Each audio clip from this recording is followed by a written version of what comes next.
All right. Well, thanks for joining us today on the Steadfast podcast. I'm here with 3 of our therapists from the team at Steadfast, and we're just going to be talking today about what to do when something bad happens. Like, how do we care for ourselves? How do we parent through those types of things? How do we even understand what's going on inside of our bodies? And so I'm here with Christie and Tiff and Annalise. And we're just going to kind of bat this ball around a little bit and just have a short discussion that we hope will be helpful to you guys as you listen. So whoever wants to jump in, I think let's start with just some education around trauma and those types of things. Okay. Well, I'll start then. Let's start with kind of, when we go through an event, something that's, been traumatic that might have caught us off guard. The first thing our bodies want to do is protect us.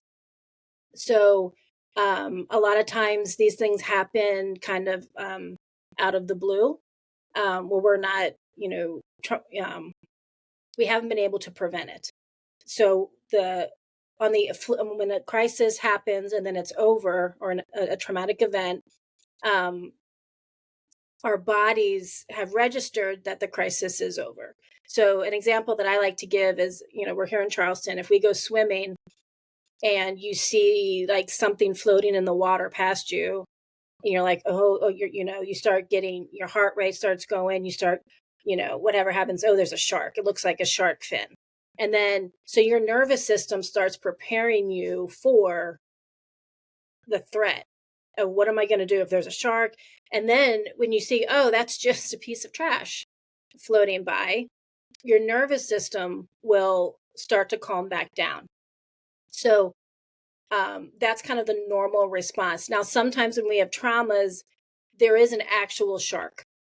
And so let's say we end up seeing a shark and we swim and we get out of the water and we're safe.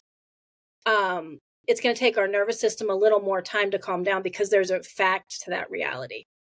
But what sometimes happens, though, is our bodies don't get to that spot of normalcy again. It stays, if there's continuing effects from, let's say there was a shark, and let's say the shark did bite you, there's lingering effects that happen even though the crisis is over. So the prefrontal cortex of our brain tries to come in and say, okay, everything's fine now. But underneath that, in our subconscious, there's a whole bunch of other stuff: the fear, the sadness, the loss, the ongoing difficulties of like surgeries and, fear of going in the water, all those things are our body trying to come back online, even though our prefrontal cortex is saying you're safe now. So as parents, let's say something happened to a child of ours, and we want to pay attention to that for them, are they, we want to help them kind of come back to this state of safety, but also create space that they can go through this, the feelings that are underneath, if that makes sense. Yeah. I just want to add to like just the whole piece that God made our bodies and everything about us so intricately and with purpose. And just to kind of go on what you were saying, Tiff, like, I think it's important and helpful to understand what is going on in your body when your body is on high alert. There could be an actual perceived danger, or there could actually be something a real danger there. And that God-given part of us in our brain, he gave us anxiety, just that anxiety piece. And what that piece does is it alerts your body that there's danger. Way back, there was lots of bears chasing us, right? And so that part of us that says there's danger, it would give you that that way to fight or flee when you need to. And nowadays, just to kind of talk all around, nowadays, that part of us is overactive, where a lot of times we feel like we're in danger, but we're not. And then if we also do go through a traumatic experience of real danger, later on, things that even remotely are similar to that moment can cause your body to think it's right back there in that same moment. And so I think it's important to recognize, that piece of us is a good piece, but sometimes it is overactivated, and to understand what's going on in your body, whether there is real danger or perceived danger. It was explained to me in this way that I found very helpful, and I'll tell my clients this, and they find it helpful too, because we can all relate. So when your body sees a real or perceived threat, your brain is going to tell you you're in danger. And in that moment, there is that fight, flight, freeze response that happens. And what brings that on is your body becomes flooded with chemicals, dopamine, cortisol, adrenaline. It'll just flood your body. When I'll ask my clients, when I say chemical dump, do you know what that is? They usually are like, yes, they understand it. There's just this restlessness in your body and this feeling that you have in your chest. And so once that happens, knowing that's what's going on is really good to help you, because once you feel that flooding, your prefrontal cortex shuts down in that moment, because your body is using all that energy to run, to flee, to flight. It's important to use or to recognize at that moment what's happening, because in real danger, you want to run. But if it's perceived, you just need to learn how to recognize, okay, brain, you're not in danger. And you try to coach yourself through it once you're aware of this going on. And once there's this chemical dump that happens in you, normally it takes 15 to 20 minutes for all of those chemicals to flood through your system. And then once that does flood through and you're able to breathe through it and calm yourself down, then your prefrontal starts working again. That is that part of you that's the logical part of your brain, the decision maker, the one that can act and step out and do what it needs to do. When you are going through hard things, I think it's important to recognize that, first of all, for that perceived threat and that real threat.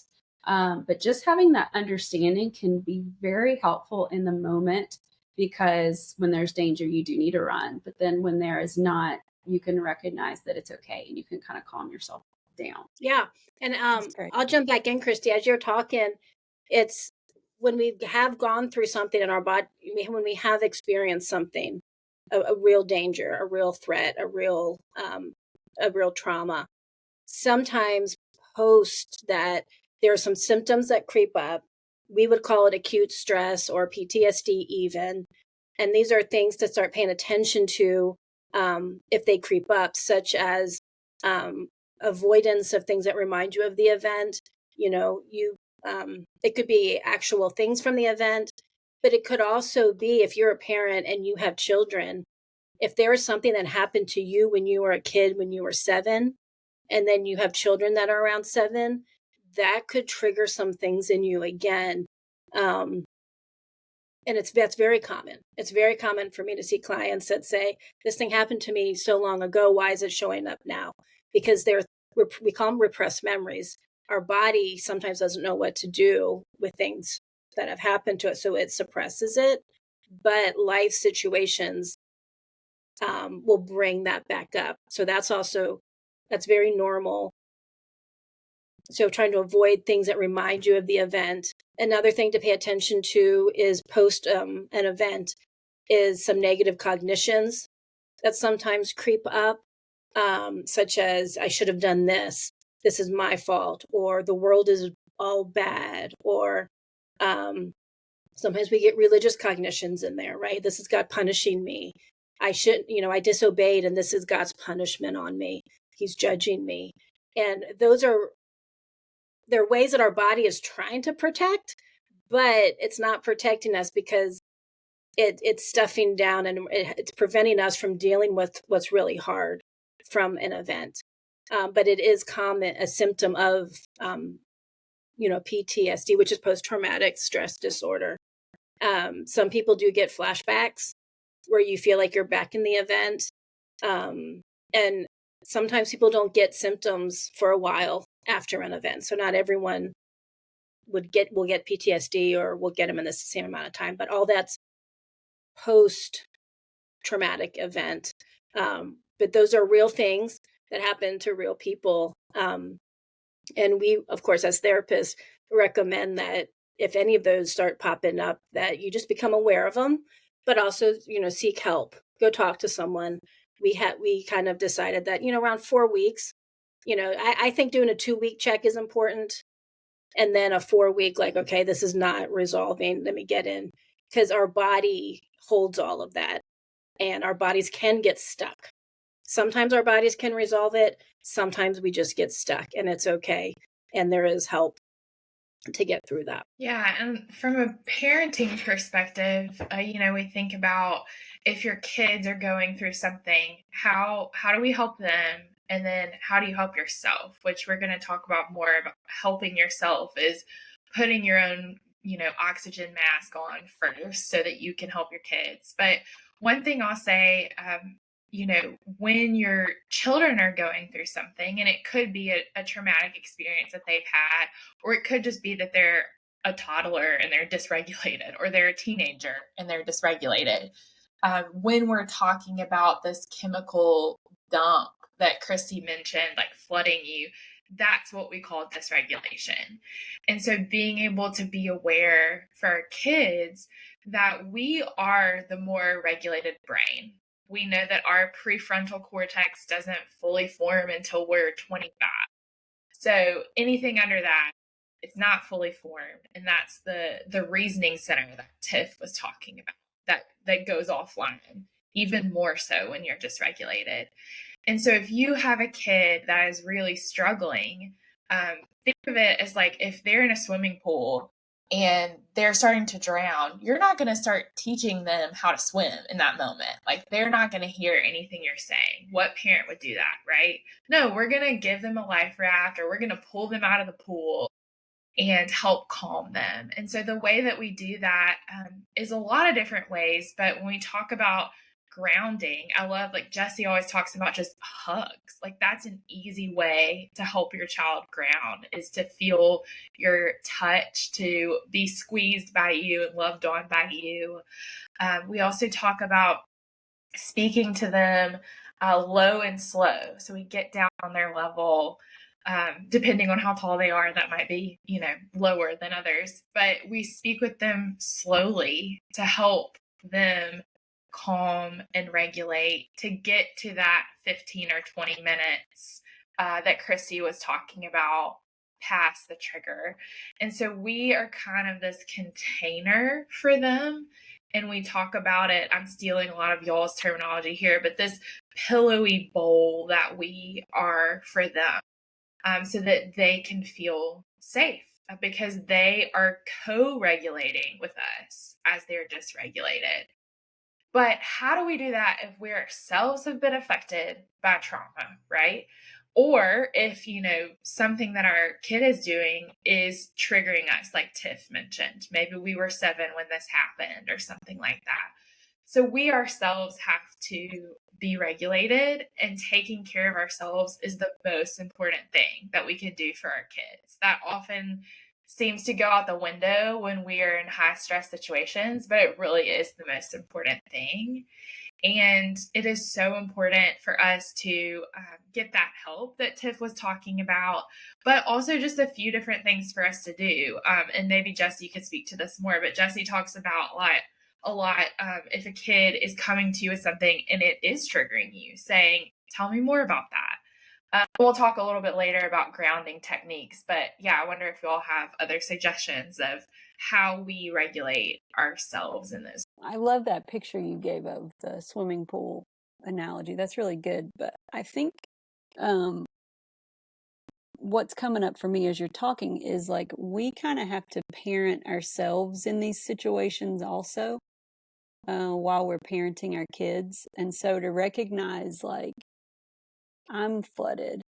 I'm like we have to start getting a recognition of those things, which is, I think, what the education piece is just so powerful to do, is to realize, like, okay, like I have just been kind of like sideswiped by like this feeling, or, and honestly, what we can do a lot of times as believers is we can just start like, oh, we gotta like quote scripture over it, or we gotta like, but that part of your brain isn't even online right now. And so to be able to, in that moment, slow down,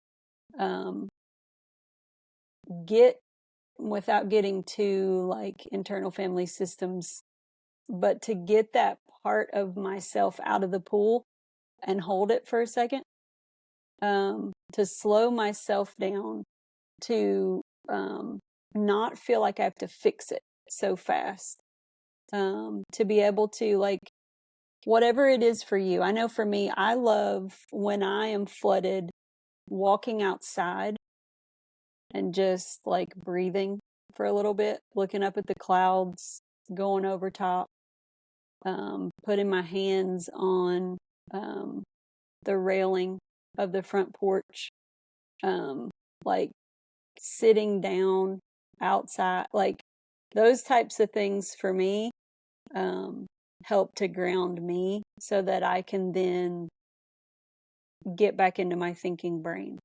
But to give yourself like permission to take a time out and do those types of things and parent yourself for a second in that moment is, I think, really important. That's a good point, Jessie, because I think, especially as Christian women and just moms and just the way God's made us, we want to take care of everyone else, and we neglect ourselves. And in order to take care of other people, we have to take care of ourselves. And so one thing that I do when I recognize, oh, here comes the chemical dump, is I'll just do the belly breathing to calm my system down. And if you're unsure of what that is, that's just when you inhale, instead of expanding your chest, you expand your belly. You just poke your belly out when you inhale, and you can hold it for a few seconds and then exhale, and just do that a few times. I know for me, I can automatically feel physiologically a difference in my body, and it helps calm me down. But I think it's important to just experiment with different techniques to help you. Number one, you recognize what's going on inside of you, and then experiment with ways to calm yourself down so that you can help and be present with who you're with. Okay, I'm putting you on the spot, Tiff, but I love what you talk about of having boundaries during sort of a season where you're recovering maybe from trauma. And something that Christie said made me think of that we often want to take care of everybody else. And then especially when our bandwidth is smaller, I think we tend to go into either fight or flight, or one that they've talked about recently in literature is fawning, like people pleasing, saying yes to everything can be even a trauma response. So I wonder if, Tiff, you could talk a little bit about the boundaries within that. Yeah. As therapists, like, we love talking about boundaries, right? Because we all struggle with boundaries. So if we can imagine our life as in, a series of circles, like we're in the center, like there's a circle that is just us, our core self. And then that next circle would probably be those closest to us, husband, kids, friends, family. And then as we get further out, we've got, friends, and then coworker, as it goes out, the further that circle is, are those the people that there's almost like less responsibility in a sense, right? So when we go through a trauma, when our brain goes, oh, the crisis is over, we can get back to work, but there's all that stuff underneath that's going, I haven't finished this. Our brain wants to think that we're back to operating on a normal schedule, and it tricks us into thinking, oh, you have enough bandwidth to do everything you've been doing. But the reality is sometimes we don't. And I remember, like, in the church, when you had a kid, there'd be a meal train. And while I so appreciated it, it did come, sometimes it came at an inconvenient time in my day. And I didn't know how to predict like the kids' nap schedule yet. But I remember feeling like, oh, this is so great. But it's also feeling like an inconvenience because I have to be home. I have to be awake. And, what if I wanted to take a nap, And sometimes we feel like, well, it's okay to say no to it's okay to say no to something like that if it doesn't help you in the moment. It's okay to pull in, focus on those inner circles, which is you, what's immediately around you, and take care of those base needs. It's not rude.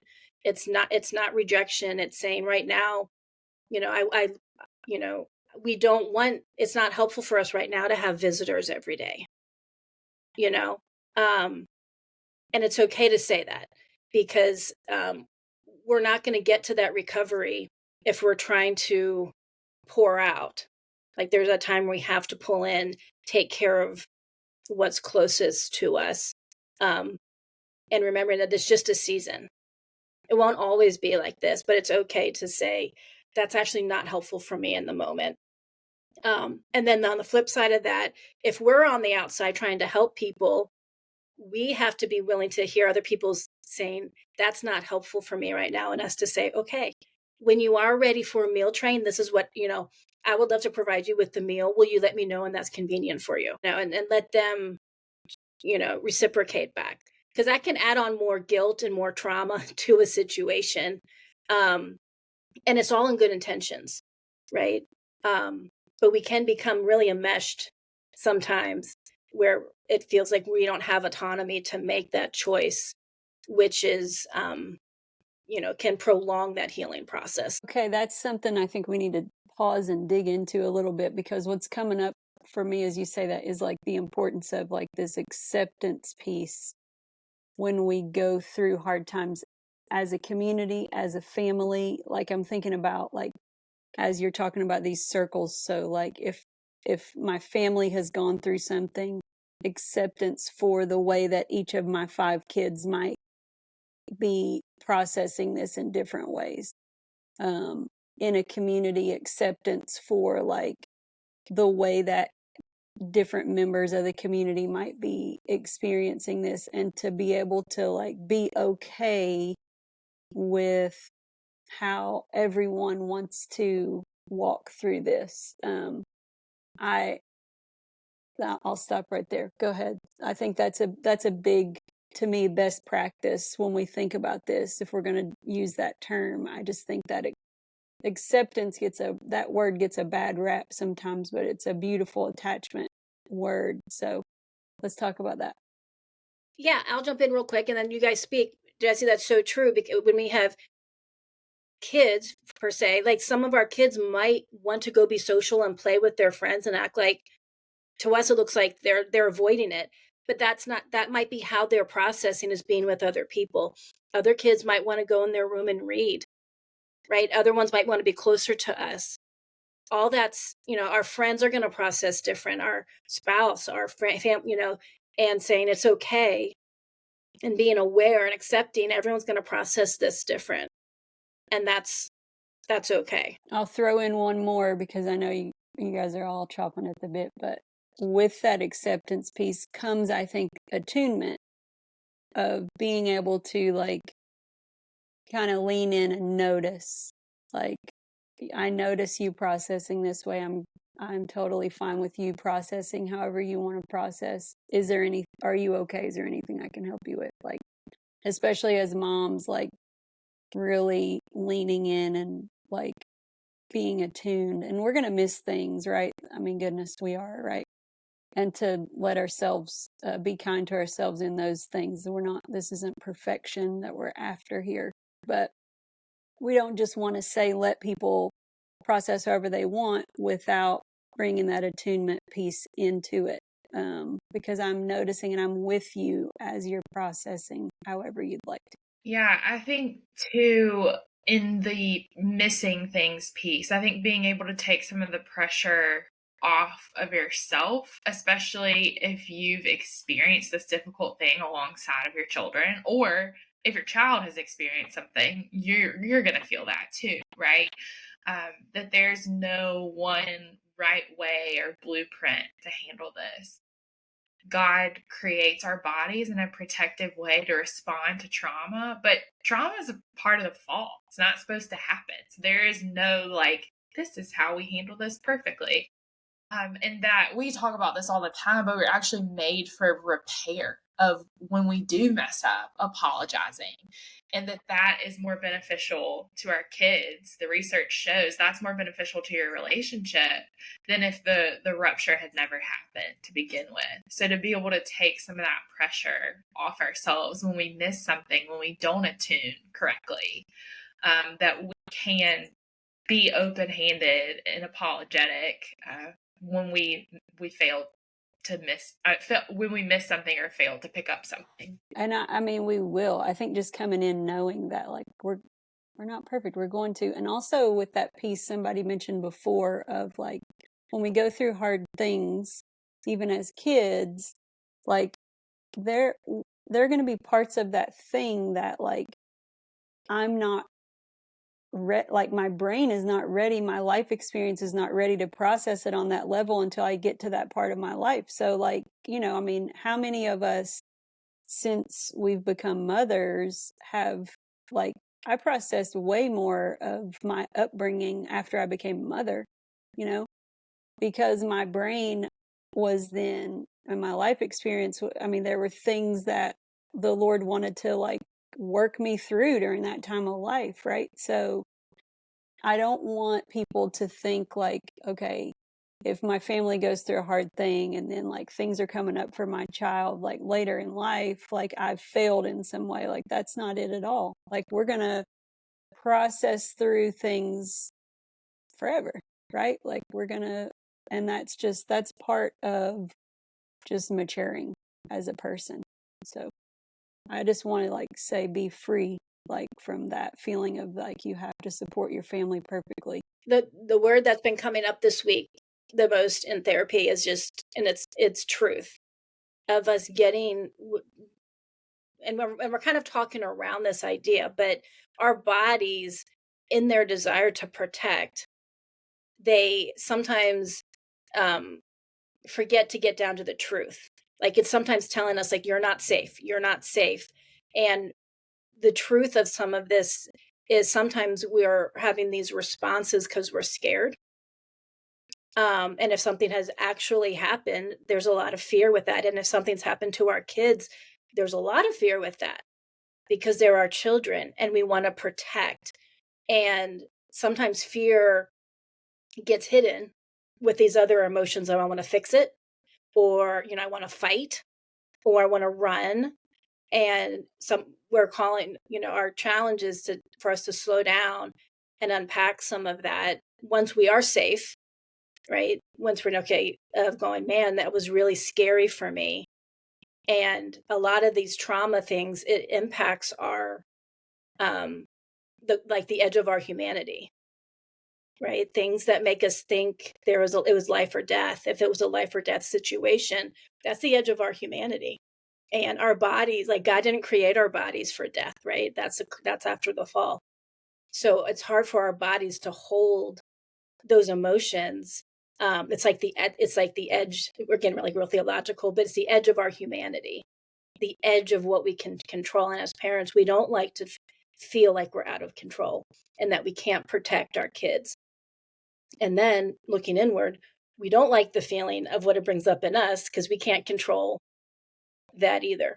But sometimes a lot of that response does come from that internal space of, I mean, it's fear, right? Fear of what could happen. And part of the slowing down is recognizing that and even stating that with our kids. So when they notice something in us, we can say, I'm scared. I was scared when I heard about this, and identifying that truth. When I say truth, I kind of mean the truth of the matter is I was scared, you know, and it's okay to be scared. But this is what I'm going to do about that. We're going to address it. We're going to look at it. We're going to hold it. Right. That's where we, model walking through hard stuff and help them build a vocabulary for what's going on inside of them, because a lot of them don't know. We don't, as you know, we have a hard time putting words to what's going on when hard things happen. And so any little bit that we can do does help them. And so kind of just what you were saying, Tiff, is I think it's important as moms and even as Christians, again, like we have to act like we're okay and we keep moving. But I think it's important, even at least in your smaller circles, to let people know when you're not okay. And as a mom, that fear piece is huge. And I don't know where I heard this saying, but I use it all the time. And it's so helpful. You cannot fix or break your children. We cannot fix or break them. We are not that powerful. And when I share that verse from Isaiah comes to mind, where the Lord gently leads those with young. Like God is with us, and He's going to help us walk through this. He's going to help us know what to do to help our children, and He's going to cover the ways that we fall short because He gently leads us. And so I think there's a huge piece there of releasing that fear and not overthinking, but just doing our best to model and be honest. That's so good, Christy. Yeah, I think so good. too, just as y'all are talking about this, what's coming up for me is often the ability to be able to give ourselves grace can feel hard when you are kind of in an autopilot trauma response, right? So for some of us, like we all have different responses based on attachment and triggers and things like that. But if your response is to often just, okay, I'm going to double down, I'm going to pull myself up by my bootstraps and work harder, and I'm going to, kind of force my kids, for lack of a better word, to just get over this. Like recognizing within yourself, like, okay, that is anxiety. That is a response that was probably developed in me from things that I've been through, and that it's okay to not just white knuckle it right now. It's okay to be able to lean on the Lord. But that can feel hard. And even asking for help, asking for somebody to check in can feel like something that is hard to do when you're not in your what we call window of tolerance, when you're not feeling yourself, when you're in that fight, flight, freeze, fawn, like actually asking for help or being willing to have those boundaries is much harder. So I just want to call that out too, that can be a part of the response. That's great. I had the opportunity to go speak at a women's conference last week, and one of the things that came up was like we have this idea that, and we do it like a lot of us do it as women, with this kind of like bootstrapping thing, and like we just bootstrap in Jesus' name all the time, and like we're not supposed to do that. Like show me where that is in Scripture. Let's just stop bootstrapping in the name of Jesus, Sorry, my dog's here. I love it. And Jessie, my brain goes to because I talk about this a lot of, about Jesus and the cross. And I'm like, you guys, in my mind, when I read Scripture, it's like Jesus knew his calling, but he also made a choice to do it. And it was a stressful choice. I mean, we're told in the garden when he was praying, like he was trying to get the cup passed from him, right? He was so stressed, like blood, like he was in a state of stress, and he faced it, and he still made a choice. And that to me is a whole lot more powerful than thinking, oh yeah, he didn't have any choice. This was his calling. He just had to do it. But no, like he struggled. I mean, that's what Scripture says when I read that. I said it was a struggle for him. He knew it was going to be hard, and he still made that choice. So it's okay to struggle with things. It's okay to feel that insecurity of I can't fix it. I'm not going to be able to fix it. But I can still be here. It's be still and know that I am God. And Jessie, you've talked about that concept of knowing, right? It's like, it's a deep, like, knowledge, right? It's not an IRS auditor saying, I know bad things about you, but Lord calls us to rest and to be still and know who he is. And we can know who God is and still feel pain, and still feel hurt. Thinking just of a couple things. One is something that you brought up, Jessie, before about just this part of you. We use that language in internal family systems often, but a part of you that might be fearful, or even what y'all were just talking about, a part of you that might think you need to pull yourself up by your bootstraps, and that Jesus is asking you to do that. And that might not actually be the Holy Spirit within you. That might be a protective part. And what does it look like to invite Jesus, that Jesus who is the same Jesus that was in the garden struggling, to invite him into our pain? And that can feel difficult sometimes, because a lot of times we hear language like, oh, we should just pray more and then we won't have mental health struggles, or, different things that are also not actually in the Bible. But what does it look like to invite Jesus to be our perfect container, to be our perfect attachment when we can't be that? And I think even just on some practical levels, like being able to spend time doing that, but also we've talked a little bit about grounding things, about going outside. One I love is talking through your five senses while you're outside, or even if you're at school or at home with your kid, like, what can I see? What can I hear right now? Anything that's bringing you into the present moment. So I don't know if you all have other similar things, but I just think getting really practical can feel like kindness in this season. I'm going to put a blog. It'll be on the website by the time this podcast goes out. So you can go over to steadfastchristiancounseling.com and click on blog. And then there'll be a blog in there with just several grounding techniques. And so some of the things that we've talked about today. And then I'll put the script for a calm, safe space prayer activity that a lot of us use. And that's just a really cool activity that you can use during your prayer time to just to welcome those parts of you that feel scared or that feel hurt or angry or whatever, and just bring them close to the Lord, and just use your curiosity to see what he does in that moment. Oftentimes, like, I just get pictures of him holding different parts of me, or just looking at me and just saying things like, it's okay. Like, normally it's not a bunch of stuff. It's just like that calm, it's okay.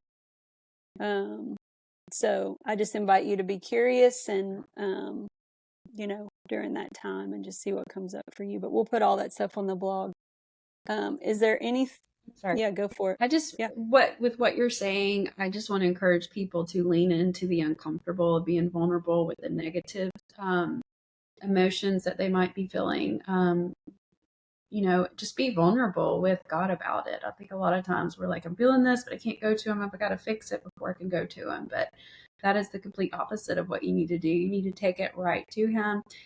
And just talk to him. Be completely honest and not afraid. He already knows what you're feeling, what you're thinking, and he just wants you to take that brave step towards him to invite him into it. And I'll add on that, Christy, it's sometimes we forget that lamenting is a very spiritual thing that we need to go through.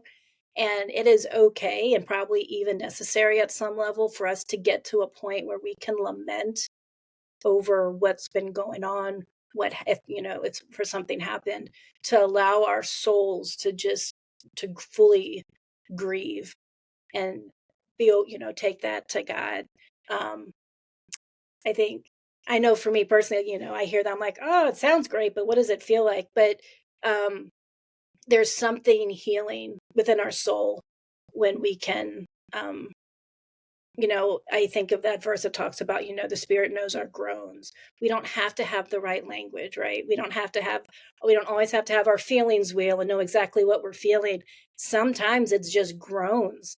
It's just in the, groaning in front of God and just that lament. It's a custom that we don't do well as Americans.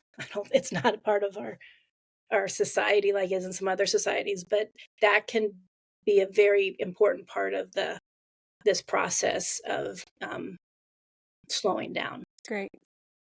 Anything else before we wrap up? Just as you all were talking, 2 verses came to mind. One is in the Psalms. I believe it's Psalm 13 that talks about how long, O Lord, will you forget me forever? And we see throughout the Psalms this category of lamenting, right?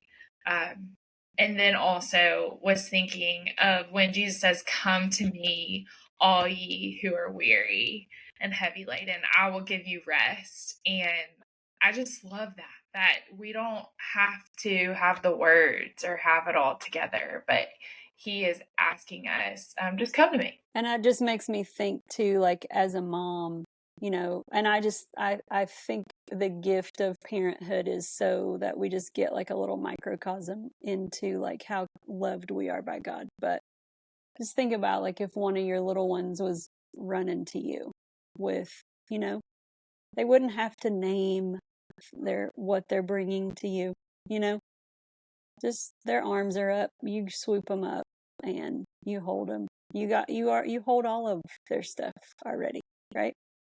And it's the same on a much grander scale that'll take us a long time, eternity, to mine the depths of. But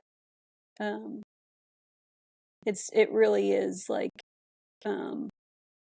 it's difficult and it's simple. So, all right, well, we'll land it right there. I'm sure we'll have more discussion about this.